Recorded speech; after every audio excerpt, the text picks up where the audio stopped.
Well, just before Christmas, the government quietly dropped the idea of allowing humanists to legally conduct weddings, despite its review finding that a majority of people were in favour of the idea. In Scotland, since humanist weddings were made legal, they've proved extremely popular.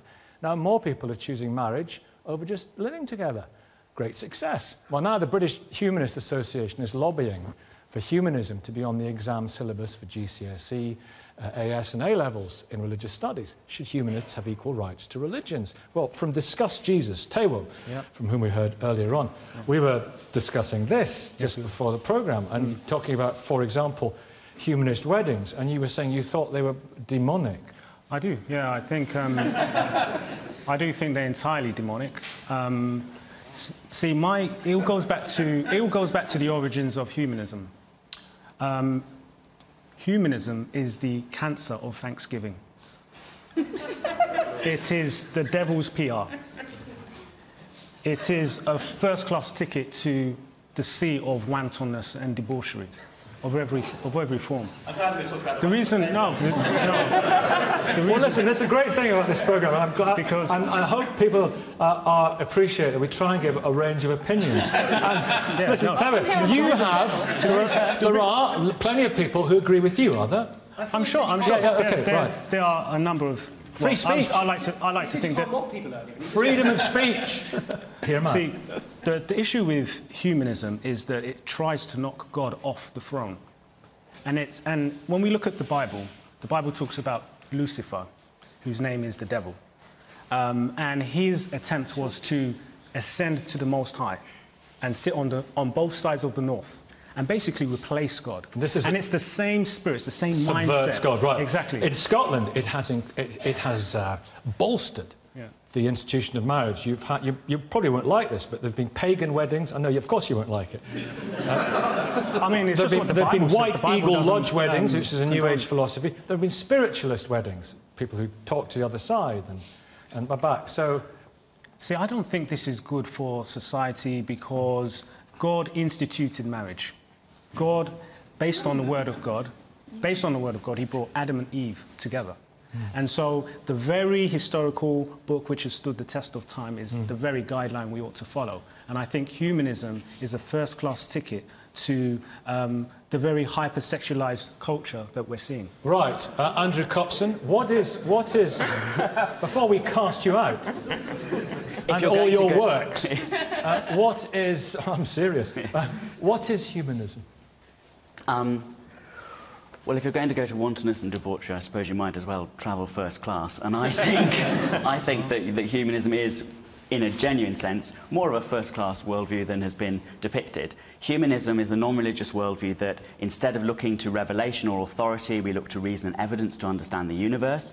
Instead of looking to moral rules that come from outside human beings, we look to other human beings to generate values in the here and now, and also to generate meaning in our life. Instead of looking externally for some meaning to give value and sanction to the existence that we're having, a humanist view is that men and women in the course of our lives create and sustain meaning together by giving our lives purpose and a sense of fulfillment. Now, I think that is a very satisfying worldview, a worldview that has made a massive contribution to human progress and achievement. It's a worldview that is held by a very large number of people in Britain, over a third in opinion polls, by many people. Do you think a lot of those people would not call themselves humanists? They don't know they're humanists. That's right. I think that's a very interesting point of view. I mean, about 40% of people in Britain share those attitudes and beliefs and values, but only about 5% of people call themselves humanists, which is about the same number as... Hold on a minute. I disagree. I don't you can't disagree with a survey. A result of a survey is a result. So why don't you just... You don't get to choose whether that fact is true or not. And that view, which has made that powerful contribution to human well-being, and motivates, for example, me to sit here politely listening to being called wanton and debauched rather than trying to interrupt other people when they're making a point, is... You know, not on a Sunday morning, is worthy of respect. Now, when it comes to areas of our public common life, like what we learn about in schools, it is right that we should learn about religions and respect other people's points of view, as I would always do and you would not. But if we're learning about that, we should also be learning about humanist views. That's my opinion. And as you say, in Scotland, humanist weddings have been massively popular. Last year, they overtook the Catholic Mao Did Zedong. you just say Pol Pot? Yeah, Pol Pot. Do you want to go through a list of Christians who've killed millions as well, or are you just going to pull out one? Okay, I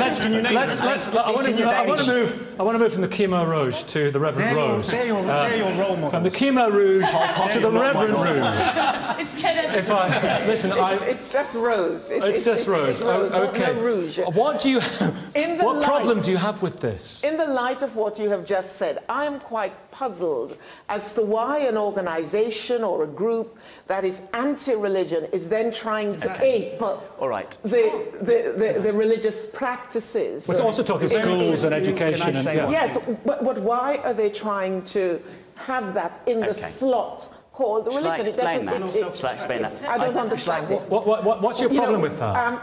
Well, for me, marriage is a sacred act. We see it as something really sacred, a gift from God, as it were. In a registry office, if people... Yes, and so it is not something that we think anybody just gets up and stand in front and say, yes, I'm marrying you. Are you opposed to civil weddings, then? No, I'm not opposed to civil weddings. I am specifically, in this context, if humanists are anti-religion and anti-anything to do with that, I don't understand why you then want to ape and do all the things that religion does. I don't understand it.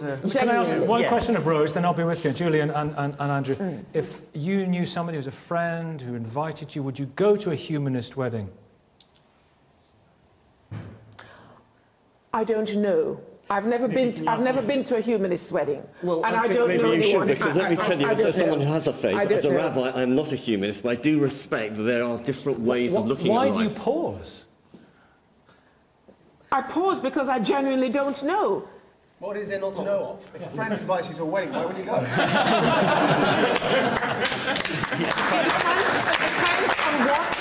on what my views of what a wedding is. Did you go to a Muslim wedding?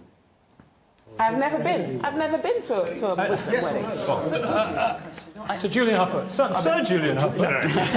I'm slightly flabbergasted. I'm disappointed by somebody who's, I think, supposed to be my chaplain in the House of Commons, who has such a dismissive view of any belief that's not her own.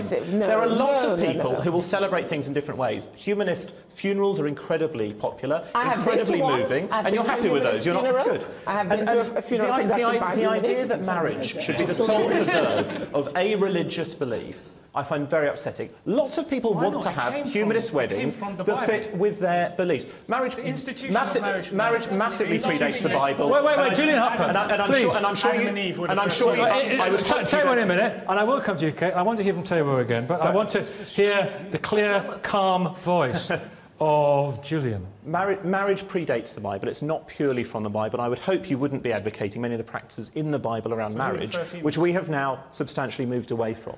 So there are lots of people in England who want to get married, who want to have a humanist celebration, because that is their belief system. And I cannot understand why people would want to say that a group of people who want to get married in a certain way, which would be a very pleasant way to do it, that fits with their beliefs, very decent approach, should be banned from doing so. I am incredibly disappointed the Prime Minister vetoed it. I think it's a great shame. We managed to get legislation into the Same-Sex Marriage Act, which I'm very proud of, that means that any future government can enable humanist weddings, something I would like to see implemented as soon as possible. We've seen it being a huge success in Scotland. You know, something like 3,000 people have gone through this. It's the third most popular there. That's something we should all support for people who wish to have a humanist wedding. No one should be forced to, but nobody should be banned from. Taiwo will come back briefly, and then Kate and Rose, you're all on my list. See, I think... And the audience, please, if you want to express a view on this. See, you're not looking happy about what you're hearing. No, I'm not happy about the whole kind of humanist doctrine that, you know, they want to kind of, you know, force down people's throats. No. I'm asking for that's effective. And what's funny is, like, you know, they're trying to copy the very things that the Bible does. Are you worried about the teachings in the schools as well? I think that's another issue as well. You know, teaching young people about, you know, basically saying that there's no God. How do you feel about teaching young people evolution? I think that's a lie. I genuinely think that's a lie. Because if we are evolving, what are we evolving to? And I sometimes worry. Can I make this point as well? If we are subject to matter, time and space, then if it's finite, how did it come to being?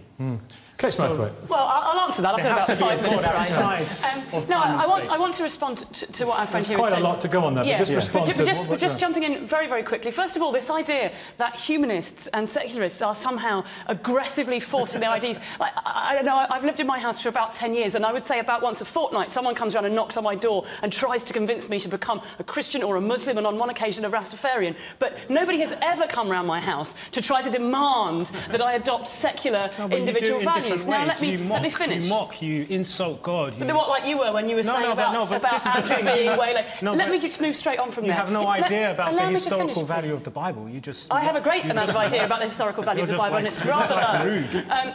Let me finish. I think that we live in a very messed up society. If we say, aren't relationships great? Aren't long-term relationships great for our culture? Doesn't this add something to our society? Isn't this great? Let's celebrate them. And if this person wants to help people celebrate them because he believes in a person from 2,000 years ago who turned water into wine and raised the dead and walked on water and all this kind of stuff, fair enough. But if my cousin Sarah wants to do it, who's a lovely, warm-hearted, caring, reasonable, rational individual, well, we couldn't possibly accept that. Well, that is an absolute nonsense. Reverend Rose, why do you want to stop... and then, Jonathan, you can respond to this. Why do you want to stop her lovely cousin? A fictional cousin Sarah, but she's a dream. Well, you've just been accusing him of fictional people. And you're making it... Does she walk on water as well? I have actually never said that I wanted to stop it. I said I did not understand why they wanted, having said religion is out, why they're trying to... You're right about schools, you're right about education in schools, people teaching these... Well, hang on, wait. A lot of religious people believe in secularism. Let's just say that. Schools, places of learning... Humanist values. Yes, schools, places of learning are good places to have that debate. I have no problem with children wrestling with those issues that they're going to grow up and be a part of in their society. Jonathan, no anxiety. Yeah, and that's right. Schools are about education, not indoctrination. At least they should be. And therefore, if this is a view shared by a significant part of the country, it's not my view, but it's other people's view, then it should be represented. And by the way, we religious people actually have to say a sort of thank you to the humanists, because the earlier debate about freedom of speech was never a religious value. It wasn't in Judaism, Christianity or Islam. Unfortunately, we've had to learn it from the secular world. We've taken it on board, but this is an example where actually we can have some interfaith, interreligious dialogue. Douglas has been trying to... we've had you, sir. Is anyone else we haven't... Blue shirt, yeah. Couple of points. Firstly, Rose said humanism is anti-religious. I'm a humanist. I'm not anti-religious. The main point I wanted to make about the marriage thing is there are basically two models you can have. In France, everybody has to go to the town hall, they register the wedding, and then after that they can do whatever they want. In this country, we don't have that model. And that's fine. Nobody wants to force the French model onto us. But it just seems incomprehensible that one group of people, as appears to be represented by the Church of England, wants to prevent another group of people, me, from having a wedding which is legally recognised. The message to me is that I'm a second-class citizen. Douglas, you wanted to come in?